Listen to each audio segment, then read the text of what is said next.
नहमदुहु व नसल्ली अला रसूलिहिल करीम अम्मा बाद। अस्सलामु अलैकुम व रहमतुल्लाहि व बरकातुहू। मोहतरम नाज़रीन व सामिईन, आज हम ज़िक्र करेंगे जिन्नात और जादू के मरीज़ का इलाज के मुताल्लिक़। यानी किसी शख्स को, मर्द हो या औरत, जिन्नात का मसला हो या जादू का मसला हो, आप दुआए हिज़्बुल बहर के ज़रिए उसका इलाज कैसे करेंगे। वैसे मैंने तो कई मरतबा पहले भी ज़िक्र किया कि आप जो है इंसान ख़ुद जो है वो इलाज इन चीज़ों का नहीं कर सकता। उसकी वजह कि ये इंसान पर हमला आवर हो जाते हैं। यानी आम इंसान पर अगर कोई कोशिश करता है तो उस पर हमला आवर हो जाते हैं। लेकिन अगर आप दुआए हिज़्बुल बहर के ज़रिए इलाज करना चाहें, आप कोशिश के बावजूद, पहले कोशिश आपकी ये होनी चाहिए कि आप किसी आमिल के पास जाएं, आमिल से इलाज करवाएं। अगर कोई आपके करीब कोई अच्छा आमिल नहीं मिल रहा, जितने भी हैं वो तमाम के तमाम ऐसे मिल रहे हों जो सिर्फ पैसा खाना जानते हों, पैसा लेना, आपका ख़र्चा करवाते हों, लेकिन इलाज उनसे ना होता हो, तो अगर ऐसा आमिल आपके पास हो लेकिन कोई बेहतर आमिल ना हो, तो इंशाअल्लाह जो आज मैं अमल बताऊंगा, जो आज मैं तरीका ज़िक्र करूंगा, आप उस तरीके से अपने मरीज़ का ख़ुद इलाज कर पाएंगे। चाहे वो मामला जिन्नात का हो, चाहे मामला वो जादू का हो, यहाँ तक कि जितना भी सख्त मामला हो, यानी जिन्नात का मामला हो, जितने मर्जी ताकतवर जिन्नात हो, जादू का मामला हो, जितना मर्जी सख्त जादू हो, तो इंशाअल्लाहुल अज़ीज़ आप जब इस अमल को करेंगे, अल्लाह रब्बुल इज़्ज़त उस मरीज़ को, आपके अज़ीज़ को मुकम्मल और कामिल तौर पर शिफा अता फरमाएंगे। अमल कोई ख़ास मुश्किल नहीं है। पहले मैं फिर कहता हूँ कि पहले कोशिश ये करनी है कि आप आमिल को तलाश करें। अगर आपको आमिल नहीं मिलता तो फिर आप इस अमल को ख़ुद कर सकते हैं, वरना आप इस अमल को न कीजिएगा। और ख़ुसूसन औरतें जो हैं, ख़वातीन जो हैं, वो इस अमल को न करें, यानी अपने मरीज़ का इलाज के लिए वो अमल न करें। हाँ, मर्द फिर भी कर सकता है, मर्द के लिए गुंजाइश है कि मर्द ख़ुद अमल अपने घर वालों के लिए जो है वो इलाज कर सकता है इसके ज़रिए, औरत नहीं कर सकती। आपने करना क्या है, आपने देखना है कि मरीज़, वो तशख़ीस की मैंने वीडियो पहले ज़िक्र की है, तो आप अगर इसके अलावा कोई आपको तशख़ीस का तरीका पता हो तो आप अपने तरीके से तशख़ीस करें। पहले मरीज़ की आपको पता चल जाए कि इस मरीज़ पर जिन्नात का मसला है, यानी आसेब का मसला है, या जादू सहर का मसला है। अगर आपके हिसाब के अंदर जिन्नात का मसला हो या जादू का मसला वाज़े हो जाए, आपकी तशख़ीस के अंदर आ जाए कि मसला इसको फ़लाँ है, यानी इस चीज़ का मसला है, तो इंशाअल्लाह आप इस अमल को करेंगे तो अल्लाह रब्बुल इज़्ज़त उस यानी मरीज़ को मुकम्मल तौर पर शिफा अता फरमाएंगे। जो भी शख्स इस अमल को करना चाहे उसके लिए ज़रूरी है, यानी जो मरीज़ के लिए करना चाहे, अपने मरीज़ की सेहतयाबी के लिए करना चाहे, उसके लिए ज़रूरी ये है कि आप हर रोज़ पहले, तकरीबन 7 दिन पहले, उसके इलाज करने से 7 दिन पहले आपने दुआए हिज़्बुल बहर को हर रोज़ असर या मगरिब की नमाज के बाद एक बार पढ़ना है। एक बार पढ़ते हुए जब दरमियान में 7 मरतबा हामीम आता है, 7 मरतबा हामीम आता है, आपने 7, जिस तरह वो तरीका अक्सर बुज़ुर्गों ने बताया भी है कि पहले हामीम, जब आपने लफ्ज़ कहना है हामीम, तो आपने अपने सामने फूंक मारनी है, फिर हामीम कहना है, फिर आपने अपने पीछे फूंक मारनी है, फिर हामीम कह के फिर आपके अपने दाएं तरफ, फिर बाएं तरफ, फिर 5वीं मरतबा आसमान की तरफ, फिर अपने यानी ज़मीन की तरफ गोद के अंदर, और 7वीं मरतबा जब आपने हामीम पढ़ना है तो आप अपने दोनों हाथों पे दम करें और पूरे जिस्म पे फेर लें। इसी तरह फिर आगे मुकम्मल ये दुआए हिज़्बुल बहर मुकम्मल करें। मुकम्मल करने के बाद फिर आप अपने हाथों पे दम करें, उसको अपने जिस्म पर फेर लें। ये आपने 7 दिन पहले अमल शुरू कर देना है अपने लिए। अगर आप आमिल नहीं है, ये जहन में रखें, अगर आप आमिल नहीं हैं, आपको बेहतर कोई आमिल भी नहीं मिल रहा, आपके मरीज़ की तशख़ीस के एतबार से पता चला है कि जादू का या जिन्नात का मसला है, आप चाहते हैं कि आप ख़ुद उसका इलाज करें, तो आप आम अवाम नास के लिए, जो आम आदमी है, जो आमिल नहीं है, तो उसके लिए ज़रूरी है कि वो 7 दिन पहले इस अमल को शुरू कर दे अपने लिए, ताकि उसको किसी किस्म का नुकसान ना हो। जब आपके 7 दिन मुकम्मल हो जाए और मामला अगर जिन्नात का हो, यानी आपके अजीज़ पर, आपके मरीज़ पर जिन्नात का मसला हो, आसेब का मसला हो, साये का मसला हो, तो किसी भी जिन भूत चुड़ैल का मसला, यानी कुछ भी हो, ये जहन में रखें। जिन्नात के साथ मिलता जुलता जो है, जिन्नात की कई किस्में हैं, जिस किस्म के भी जिन्नात हो, लेकिन मामला जिन्नात का हो, जादू का ना हो, तो आपने करना क्या है कि यही दुआ है हिज़्बुल बहर। आप एक गिलास पानी ले, पानी लेकर आपने मरीज़ के पास, मरीज़ को अपने पास बिठाना है और मरीज़ के दाएं तरफ उस गिलास पानी का जो आपने लिया होगा वो रख दें, और कोशिश करें कि वो गिलास जो है पानी का,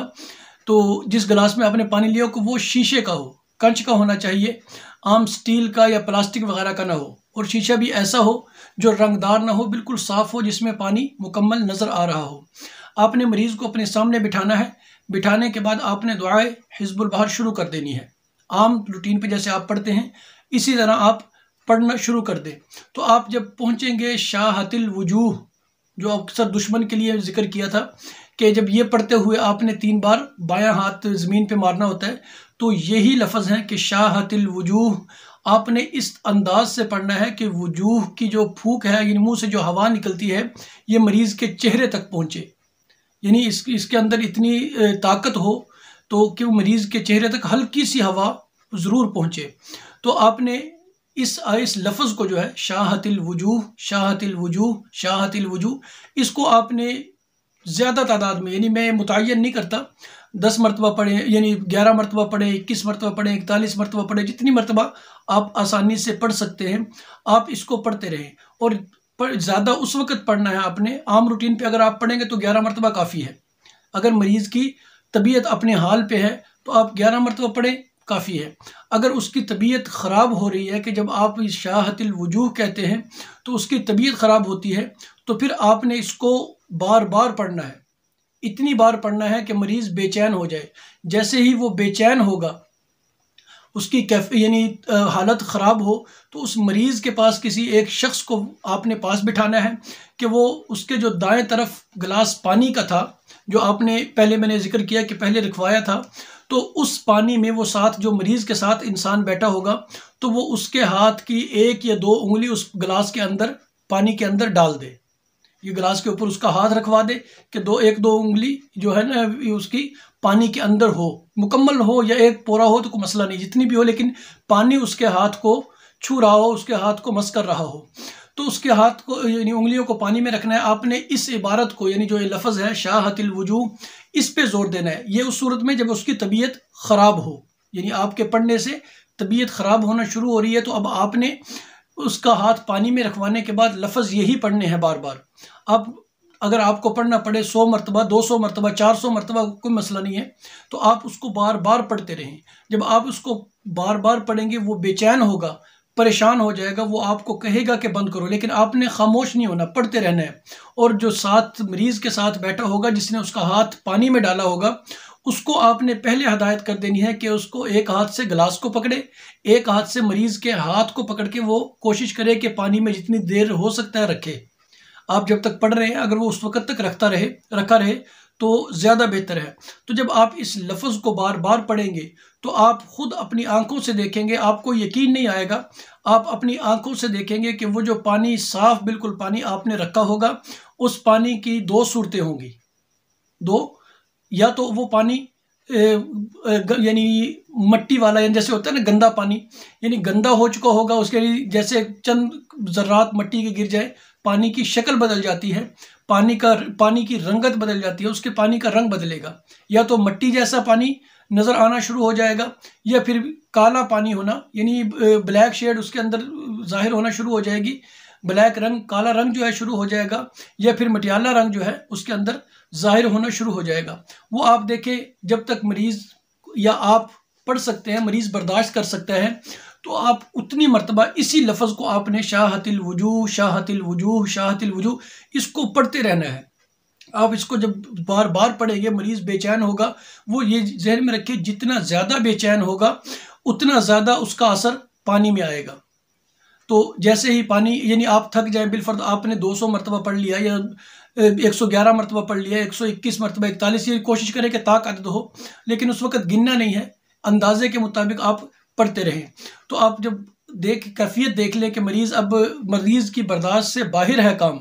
और आप थक चुके हैं, तो इन दो सूरतों के अंदर आप आगे जो है ये दुआ हिज़्बुल बहर मुकम्मल करें। मुकम्मल करने के बाद यानी पानी के अंदर उसका हाथ मौजूद होना चाहिए, पानी को यानी उसका हाथ निकालने नहीं देना। अपने बकाया हिज़्बुल बहर जो है वो आपने मुकम्मल करनी है। मुकम्मल करने के बाद उस मरीज़ के चेहरे पे यानी चेहरे से फूंक शुरू करनी है। उसके दाएं हाथ से लाते लाते गिलास तक वो फूंक आपकी आए, यानी इतनी लंबी हो तो आपके उसके चेहरे से शुरू करें और गिलास तक उसकी फूंक आपकी पहुंच जाए। तो इंशाल्लाह आप इस तरह जब हर रोज़ इस अमल को करेंगे, पढ़ना एक मरतबा, अगर आपके अंदर हिम्मत हो आप इस अमल को दिन में 2 मरतबा कर लेंगे, 4 मरतबा कर लेंगे। अगर जल्द सेहतियाबी चाहिए तो आप 4 मरतबा कर लें। मैं एक मरतबा इसलिए कह रहा हूँ कि बाज़ मरतबा क्योंकि जिन्नात जब भी मरीज़ को किसी इंसान को तकलीफ़ पहुँचाते हैं, ये एक दो नहीं होते, ये ख़ानदान के ख़ानदान होते हैं। और इनके ख़ानदान में नॉर्मल हल्का फुल्का छोटा ख़ानदान जो होता है वो लाखों में होता है, यानी हमारी तरह नहीं 2 4 5 7 ऐसे नहीं होता, बल्कि इनका ख़ानदान जो है लाखों में होता है कि एक मामूली छोटा ख़ानदान है, 1000 तो मामूली सी चीज़ है। तो इसलिए आपने हर रोज़ अगर एक मरतबा अमल करेंगे कि जो मौजूदा उस वक़्त उसके अंदर मौजूद होंगे जिन्नात, या आपकी पढ़ाई की वजह से मजबूर होकर वो उसके जिस्म में आए होंगे तकलीफ़ देने के लिए, या उनको तकलीफ़ पहुंची होगी, उस मरीज़ के जिस्म में हाजिर हुए होंगे, तो वो इंशाअल्लाहुल अज़ीज़ या तो आपके पढ़ने से दफ़ा हो जाएंगे मुकम्मल तौर पे, अगर वो उसी वक़्त छोड़ के ना दौड़े। क्योंकि मैंने पहले इसलिए आपको हसार नहीं बताया कि मरीज़ का हसार नहीं लगाना, आपने ना अपना लगाएं। आपका तो हसार जो चल रहा है नमाज के बाद वो कर रहे हैं आप, वो आपके जिस्म का हसार है, उस वक़्त करने की ज़रूरत नहीं है। इसके अलावा मरीज़ का हसार या कमरे का हसार नहीं लगाना, ओपन रहने देना, यानी खुला रहने देना है हसार के बिना।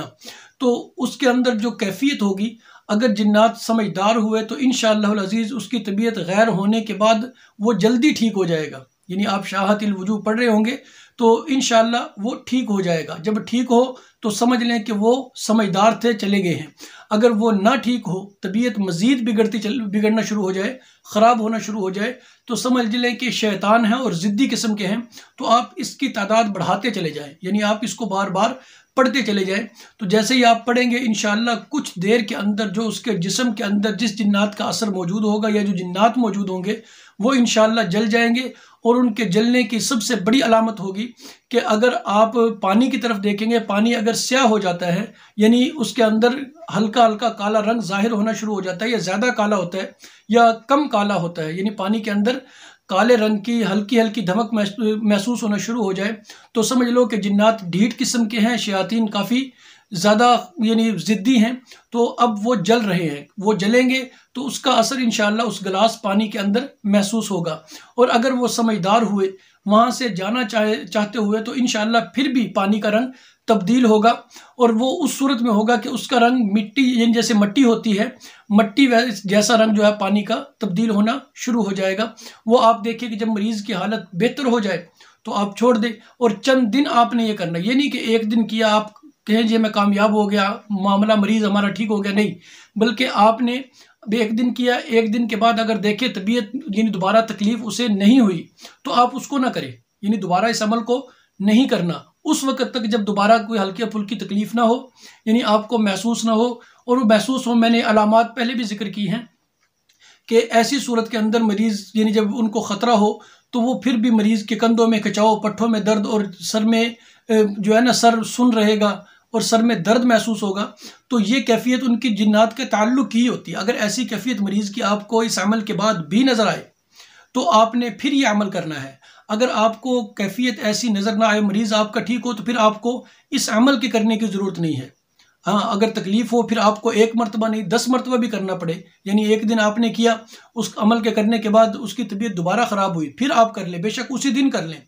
अगर आप देखते हैं कि तबीयत थोड़ी बहुत ख़राब है, फिर 24 घंटे गुजारने के बाद फिर इस अमल को करें, फिर 24 घंटे के बाद फिर करें, आप 7 दिन करें, 11 दिन करें, इंशाअल्लाहुल अज़ीज़ आप चंद दिन जब इस अमल को करेंगे, अल्लाह रब्बुल इज़्ज़त या तो जिन्नात को मुकम्मल तौर पे यानी ख़त्म फरमा देंगे, यानी उसका ताल्लुक़ जो जिन्नात का उस मरीज़ के साथ है उस ताल्लुक़ को ख़त्म फरमा देंगे, या फिर जिन्नात को दुनिया से ही ख़त्म फरमा देंगे, यानी वो जल कर ख़त्म हो जाएंगे इंशाअल्लाह अज़ीज़। अगर दूसरी बात कि अगर मसला जादू का हो,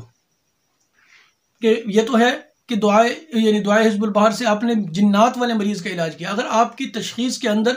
मामला जादू का आए तो फिर आपने क्या करना है? करना फिर भी तरीका वही होगा, ये जहन में रखिए। इब्तदाई तरीका वही होगा कि आपने आमिल तलाश करना है, आमिल नहीं है तो फिर ख़ुद 7 दिन पहले दुआए हिज़्बुल बहर पढ़ना शुरू कर देनी है, और हर रोज़ 2 मरतबा अपने जिस्म पे हाथ फेरना है, यानी एक हामीम के बाद और एक दुआए हिज़्बुल बहर मुकम्मल ख़त्म करने के बाद। 7 दिन के बाद अब आपने करना फिर भी यही है, आपने करना इसी तरह है, लेकिन इसमें आपने सिर्फ तब्दीली इसके अंदर ये होगी कि आपने मरीज़ को बिठाना नहीं है, बल्कि मरीज़ को लिटा ले आप, उसके बाएं तरफ जो है यानी दिल वाली साइड पे आपने उसके जितना करीब हो सकता है बैठ जाना है। अगर आप यानी मर्द हो तो फिर तो मसला नहीं है, औरत हो तो लेकिन आपने तो फासला तो यकीनी बात है, फिर तो आप करीब नहीं बैठ सकते, थोड़ा फासले पे, लेकिन दिल के सामने बिल्कुल आप एक साइड पे बैठ जाए। बैठने के बाद आपने यही पढ़ना है, यानी दुआए हिज़्बुल बहर आप पढ़ना शुरू कर दे इतनी आवाज़ में कि मरीज़ के कान तक ये आवाज़ पहुँच रही हो। और पढ़ते पढ़ते जब आप पहुँचे कि वत्मिस अला वुजूही अअदाइना, यहाँ आपने उस यानी जो निस्बत जो है उस औरत की तरफ, उस मरीज़ की तरफ करनी है, यानी वत्मिस अला वुजूही अअदाइही या अअदाइहा, यानी अगर मरीज़ मर्द हो तो फिर तो ही आ जाएगा कि यानी हाँ जो गोल हा होती है तो ये आएगी, अगर औरत मरीज़ हो तो यहाँ अअदाइहा करना है आपने, ठीक है, यानी उस औरत को ये ज़मीर जो है हा की ज़मीर औरत की तरफ लुटानी है आपने। तो इस लफ्ज़ को सिर्फ वत्मिस अला वुजूही अअदाइही या अअदाइहा, इन दोनों में से कोई भी यानी जो भी मरीज़ के हिसाब से आपने उसके ज़मीर को उस मरीज़ के हिसाब से उसकी तरफ लुटाना है। अब इस इबारत को आपने बार बार पढ़ना है, इस इबारत को बार बार पढ़ना है, तकरीबन कम से कम 111 मरतबा, क्योंकि मैंने जिन्नात वाले में मुतय्यन नहीं किया, क्योंकि उसमें जिन्नात का इतना मामला नहीं होता कि इतना ख़तरनाक नहीं होते, वो कंट्रोल आसानी से हो जाते हैं। जादू का मामला कि किस नौइयत का है, किस चीज़ पे है, कैसा जादू है। जब आप इस इबारत को 111 मरतबा कम से कम आपने इस इबारत को पढ़ना है मरीज़ के एतबार से, मर्द हो या औरत उस एतबार से। अब जब वत्मिस अला वुजूही अअदा पढ़ेंगे, अअदाइही अअदाइहा जो भी मरीज़ होगा, तो आप इसको पढ़ेंगे 111 मरतबा कम से कम। आप जब 111 मरतबा पढ़ेंगे या इससे ज़्यादा आपको पढ़ना पड़े, आप 111 मरतबा पढ़ें, आप देखें कि उसकी कैफियत के अंदर तब्दीली क्या आ रही है। वो लेटा रहे, उसके पास कुछ उसके महरम मौजूद होने चाहिए जो उसको पकड़ के रखे, क्योंकि बेचैन लाजमी बात है, वो तड़पेगा, बेचैन ज़रूर होगा। अब कैफियत आपने देखनी है, ख़ुद अंदाज़ा लगाना है कि अब उसकी कैफियत के अंदर क्या तब्दीली है, यानी क्या उसकी कैफियत क्या बता रही है आपको कि क्या का मसला आ रहा है, या उसके अंदर कोई तकलीफ़ पहुंच रही है, उसे कोई मार रहा है, या कोई बेहोशी का आलम है, या कोई नींद का गलबा आ रहा है उस पर। तो नींद तो बड़ी मुश्किल है, लेकिन बेहोशी का गलबा हो या क्या आने की सूरत हो, तो उस सूरत के अंदर आपने इसको मज़ीद पढ़ना है। जहाँ 111 मरतबा पढ़ा, फिर आप इसको मज़ीद 111 मरतबा पढ़ें, और हर 111 के बाद आपने उस पर फूंक ज़रूर मारनी है, ये जहन में रखें। ये लफ्ज़ सिर्फ यही पढ़ना है 111 मरतबा कि वत्मिस अला वुजूही अअदाइहा या ही होगा। तो उसमें मरीज़ यानी जो भी हो वो आपने 111 के बाद उस मरीज़ पर फूंक मार देनी है। और इस सूरत में जब आपने फूंक मारनी है तो आपने फूंक उसके कान की तरफ मारनी है, उसके जिस्म पे, जिस्म के किसी हिस्से पे, सीने पे नहीं। हाँ, अलबत्ता कुछ जगह मखसूस हो जहाँ उसे तकलीफ़ महसूस हो रही हो, कि जैसे कोई मार रहा है या कोई ज़ख़म दे रहा है किसी चीज़ से, या सुइयाँ वगैरह चुभ रही हों, तो अगर कुछ जगह मुतय्यन ना करे वो कि तकलीफ़ की जगह मुतय्यन, यानी ख़ुद अपने मुंह से बोल के ना कहे, तो फिर आपने उसके कान में फूंक मारनी है। कान में 111 के बाद कान में फूंक मार दे, फिर 111 के बाद फिर कान में, फिर 111 के बाद, यही अल्फाज। फिर आखिर में आपने इस दुआ को मुकम्मल करने के बाद फिर इसके दोनों कानों के अंदर फूंक मार दे। इंशाअल्लाह अज़ीज़ जब आप इस अमल को करेंगे, और इसमें तकरीबन जो है 100 में से 95% जो है, यानी 95% मरीज़ ऐसे होते हैं जादू वाले कि जब आप इसको पहली मरतबा पढ़ेंगे, यानी 111 मरतबा पढ़ेंगे और दम करेंगे, तो या तो पहले या उसके दम करने के बाद फ़ौरन उनको कै आएगी, वो कै करने की कोशिश करेंगे, और कै अक्सर आ जाती है। यानी मैंने कहा है कि 95% लोग कै कर चुके होते हैं। जब उसको कै आ जाए तो आप समझ लें कि आपका मामला फिल वक्त के लिए जो है वो बेहतर हो गया, यानी मामला मरीज़ आपका वक्ती तौर पे ठीक हो चुका है, क्योंकि उसके ऊपर जो असरात उसके अंदर मौजूद थे वो एक मरतबा बाहर निकल चुके हैं। अब आप वो मरीज़ ठीक हो या ना हो, दोनों सूरतों के अंदर आपने अब नागा नहीं करना। आपने सुबह और शाम, जादू वाला मामला है, सुबह और शाम यानी दिन में 24 घंटे में 2 मरतबा इस अमल को दोहराना है। उससे क्या आए ना आए, पहली मरतबा तो क्या इंशाल्लाह ज़रूर आएगी। अगर दूसरी मरतबा क्या नहीं भी आती, सिर्फ मतली आती है, दिल ख़राब होता है, क्या नहीं आती, तो फिर आपको ज़रूरत नहीं है ज़्यादा पढ़ने की। 111 बार पढ़े, दम कर दें। फिर इसी तरह अगले दिन 111 बार पढ़े, दम कर दें। यानी दुआ हिज़्बुल बाहर के दरमियान में सिर्फ इसको नहीं पढ़ना, दुआ हिज़्बुल बाहर शुरू करनी है, दरमियान में जब ये इबारत आए उस वक़्त आपने पढ़ना है। तो आपने इस अमल को 7 दिन तक मुतवातर करना है, सुबह शाम, यानी 14 मरतबा यह अमल मुकम्मल तौर पे हो जाएगा। और उसके बाद आपने करना यह है कि फिर 7 मरतबा दुआए हिज़्बुल बाहर को आम तरीके से,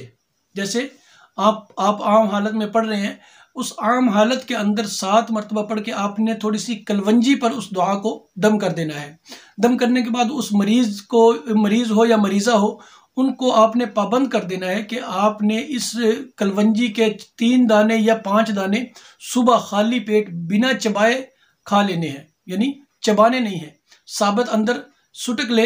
आप अंदर ले जाएं, इसको खा लें, लेकिन चबाने नहीं है। आप इंशाअल्लाह जब इस अमल को करेंगे, उम्मीद है अल्लाह रब्बुल इज़्ज़त की ज़ात से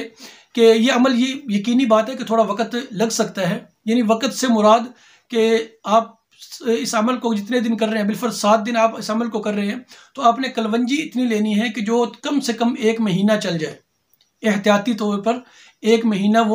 वो खा सके, इतनी मिकदार में कलवंजी लाजिम है। जब आप इस अमल को करेंगे इंशाअल्लाह अज़ीज़ 7 दिनों के अंदर मरीज़ मुकम्मल तौर पे, यानी जो जादू का वक्ती मसला होगा, अल्लाह रब्बुल इज़्ज़त उसे मुकम्मल और कामिल तौर पे सेहतियाबी अता फरमाएंगे। और क्योंकि जब कलवंजी इसलिए है